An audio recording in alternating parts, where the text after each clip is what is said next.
And it's pretty simple, but if we mess it up, there's not a lot of recovery. Over 100 years since the sinking of RMS Titanic, the wreck of the world's most infamous ocean liner still draws both fascination and scientific discovery, with expeditions still taking place to observe the once mighty ship's final resting place. One such expedition was to be taken by the OceanGate Titan submersible in the summer of 2023, which would result in one of the most controversial maritime disasters of recent years. The 18th of June 2023, the Atlantic Ocean. For the 2023 dive season, OceanGate's Titan submersible is to be transported by the Polar Prince from St. John's, Newfoundland, Canada, to the Titanic's wreck site 370 miles off the coast. For the previous 2 years the submersible had seen use, it had been transported by the Horizon Arctic, which would carry the Titan on its deck, but this year, due to rising costs, the surface support vessel will be the Polar Prince, which instead tows the submersible behind it. During a dive in 2021, the Titan had run into technical problems, becoming stuck on the ocean floor for over 4 hours. A series of further dives are either cancelled or aborted due to technical issues. But on the 18th of June 2023 at 8 AM, the Titan is launched from the Polar Prince for a dive which is expected to last for about 8 hours. The Titan, originally named Cyclops 2, but renamed shortly after completion, as its namesake suggests, was a submersible designed to dive to the wreck of the Titanic, 12,500 feet deep, to serve paying customers. A spot on board the Titan cost around $250,000.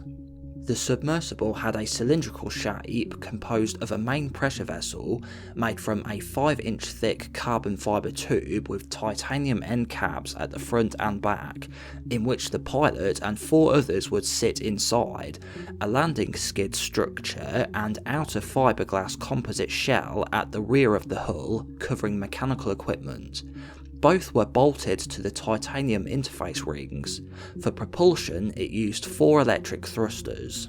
The Titan is operated by OceanGate, a company founded in 2009 in Everett, Washington in the US, to provide crewed submersibles for tourism, industry, research and exploration. It began by acquiring an already existing submersible, but would then go on to design and build 2 of its own, first the Cyclops and later the Titan. OceanGate was founded by Stockton Rush and Guillermo Sonlein, the latter of which left the company in 2013, with Rush remaining the company's CEO and also the pilot of this latest expedition in June of 2023. The dive is expected to take around 2.5 hours to actually reach the Titanic, with the further 5.5 hours consisting of exploring the site then returning to the surface. Around 1 hour and 45 minutes into the dive, over halfway to the Titanic, Titan is still descending. At a depth of 3,346 metres, under a pressure of around 5,000 psi, something goes catastrophically wrong and the carbon fibre hull fails under the pressure. In less than a second, the vessel completely implodes. At 9:45 AM, contact with the submersible is lost. Also at this time, the US Navy detect an underwater sound which is described as an anomaly consistent with an implosion or explosion. On the surface support vessel Polar Prince, the hours pass by with no communication from the submersible, and at 3 PM when they are due to resurface, there is no sign of them. At 5:40 PM, the US Coast Guard is notified and the search begins for the missing vessel. The story soon reaches the news, who begin a media storm of unverified speculation. Within a few days of the search, sonar is said to detect quote-unquote banging noises within the search area. The news media are quick to circulate rumours how this is the survivors banging on the inside of the sub, and that they may still be alive but trapped underwater with air running out, awaiting rescue. However, these are soon disproven and determined to be natural ocean sounds. A remote submersible is deployed to search for the Titan, and on the morning of the 22nd of June, the debris field is discovered on the seabed 500 metres from the Titanic site. The OceanGate Titan is lost, along with everyone on board. An investigation is launched to find the cause. During this time, a wave of controversy surfaces surrounding OceanGate's practices and its founder and CEO, Stockton Rush. Richard Stockton Rush III was an American entrepreneur and businessman who had developed an interest in both aerospace and diving from a young age. After graduating from university, he worked for McDonnell Douglas as a flight test engineer working on their F-15 fighter. His interest would pivot towards ocean exploration, using a lot of his knowledge gained from working in aerospace.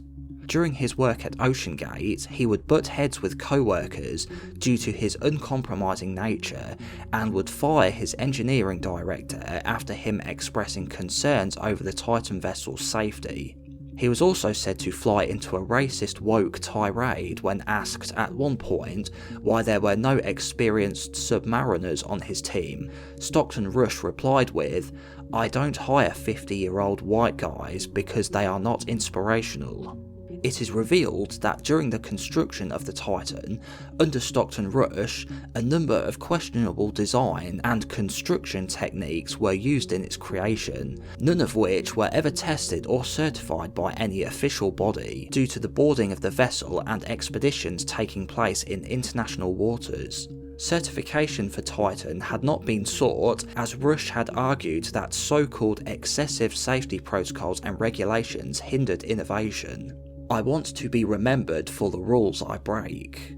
The use of carbon fibre in the main construction of the vehicle, a material traditionally used for aerospace, has come under intense scrutiny, with many experts branding it not suitable for the pressures encountered that deep underwater, and that instead titanium should have been used for the entire pressure vessel, as well as the way it was bonded with an adhesive to the end caps, done in an unsuitable environment full of contaminants such as dust.